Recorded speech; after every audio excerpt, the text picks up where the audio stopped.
pergunta é o seguinte, diante de um desastre natural, como que aconteceu aqui no Rio Grande do Sul, diversos agricultores e produtor rural ficaram sem aquela safra que dependia para sustentar a família deles. Nesse caso, vários agricultores até chegaram ao ponto de se suicidar por conta dessas dívidas. No caso disso acontecer no governo do senhor, qual seria as tuas medidas para minimizar esses danos? Tem que ter um crédito especial a longuíssimo prazo a ser oferecido para esses agricultores para que eles possam recuperar a safra deles. Tem que ter um crédito muito especial. Agora, você só consegue ofertar políticas de crédito se você tem uma nação que está saudável do ponto de vista econômico-financeiro, que não é o caso do Brasil. O Brasil vem tomando decisões políticas, igual o estado do Rio Grande do Sul, muito erradas ao longo desses anos. Então você não consegue fazer um plano de resgate minimamente sustentável. Rolou agora, vocês devem ter visto, a pauta-bomba no Senado, que supostamente beneficiaria os agricultores com essa questão das dívidas e tal. Os valores são assustadores. E eles são assustadores porque a questão fiscal brasileira, ela é assustadora. Ela já é assustadora. A questão é, nós estamos lidando com um país quebrado. Então o que o Renan faria? Eu volto porque eu respondi pro colega que fez a pergunta do agro, que é aquele ali. Eu preciso fazer uma reforma fiscal na área da despesa no Brasil e ponto. Eu não vou conseguir fazer nem política de expansão do setor, qualificação do setor ou recuperação do setor se eu tiver quebrado como nação. E aí eu cobro o setor.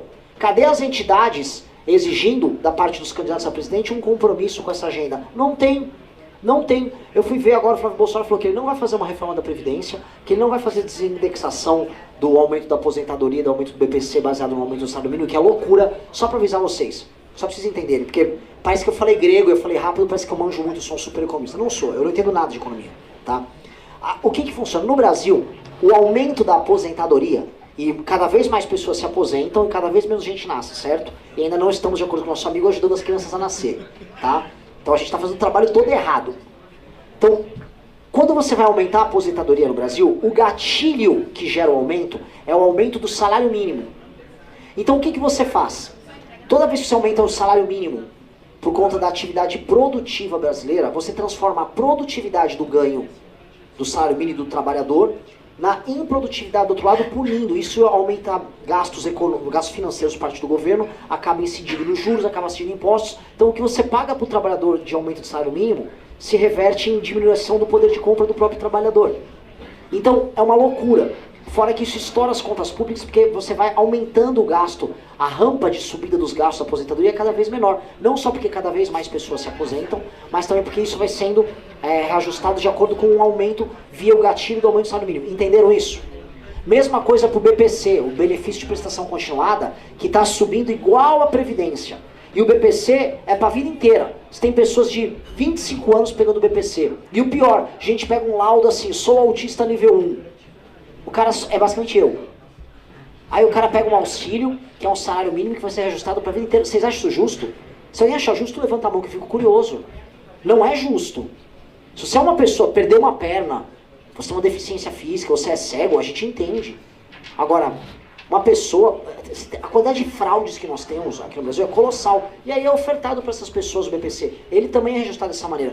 Me falem alguém aqui, uma nação que reajusta a aposentadoria de acordo com o salário mínimo. Não existe. Isso é uma invenção estúpida brasileira. Tem outras nações que têm aposentadoria, funciona o regime previdenciário, tá tudo ok, eles ganham até mais do que a gente, tem mais poder de compra, mas não indexa assim. Vai precisar fazer. Vai precisar fazer uma série de medidas, acabar com certas renúncias fiscais, privilégios no alto funcionalismo, e não adianta vir, eu quero desculpa falar, eu vou cortar as mamatas. Esquece, não é só as mamatas. Cortar mamata não é suficiente. Se eu vou cortar muita mamata, eu vou cortar 40 bilhões de mamata. Esquece, tem que reformar pelo menos, tem que cortar pelo menos quase 300 bilhões numa reforma, no orçamento anual. E aí, não é só na mamata. É nos erros, é nos cálculos, é nos gatilhos, entendeu? E aí onde eu chego nisso? O setor deveria procurar um candidato a presidente que focasse nisso e apoiar isso, e exigir dos demais a mesma coisa. Mas o setor não faz isso. O setor, não, tem o Flávio Bolsonaro. O Flávio Bolsonaro não vai fazer, então não vai ter dinheiro para resolver esse assunto. E o dinheiro não dá em árvore, por mais que vocês plantem. Então, nós vamos precisar resolver esse assunto e nós vamos precisar de apoio para passar essa agenda. Quando eu ganhar a eleição para presidente, eu vou falar com a federação, com a Frente Parlamentar do Agro, porque ela nunca perdeu uma votação. Vocês sabem disso, né? A FPA, meus amigos da FPA, o atual presidente que ainda é o Lupion, deputado Lupion, a Confederação Nacional da Agricultura, com gente muito séria, eu vou falar, preciso da bancada inteira para a gente passar a nossa agenda fiscal.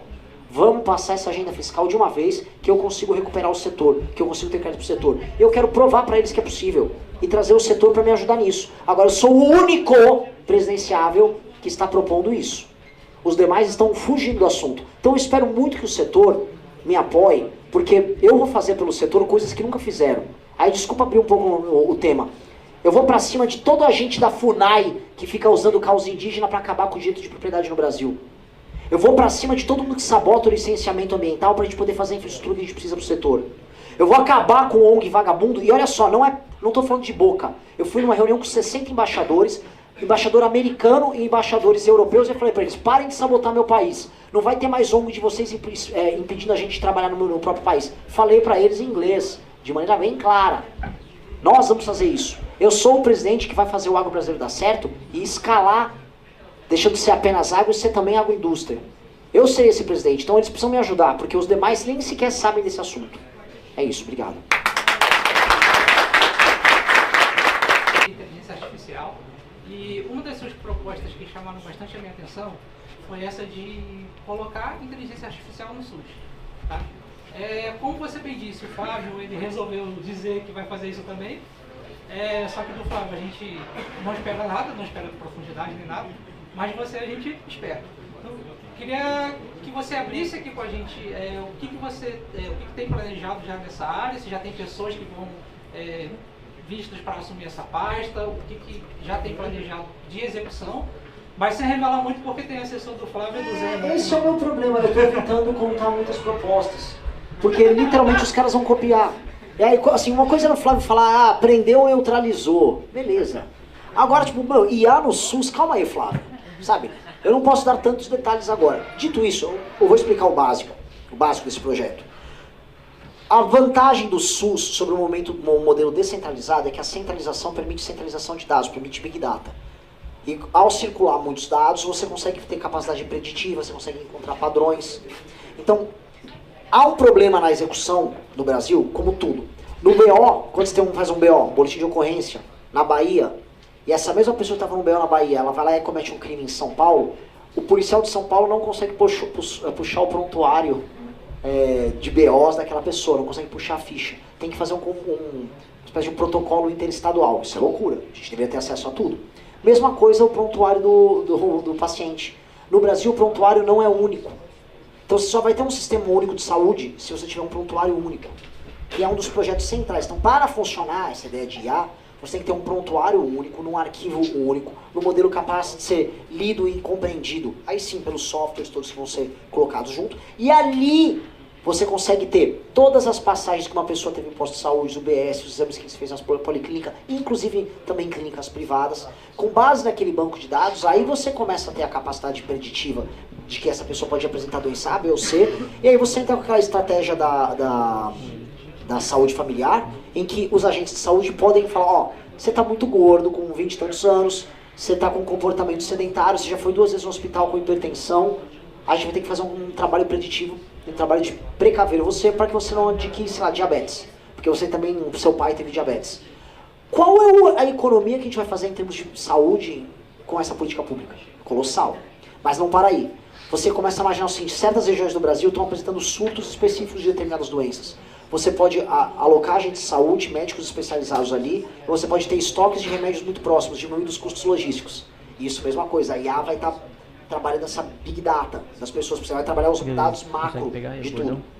Você também vai poder prever surtos dos doenças, você vai poder lidar com epidemias e pandemias de maneira mais eficaz, e com base nesse prontuário e num arquivo, num sistema único que você vai estar na tua mão com o celular, você vai conseguir fazer o teleatendimento, porque você tem aquele problema no Brasil. Em alguns lugares você tem médicos ou, vamos dizer, especialistas que estão parados, em outros lugares você está com todo mundo tomado.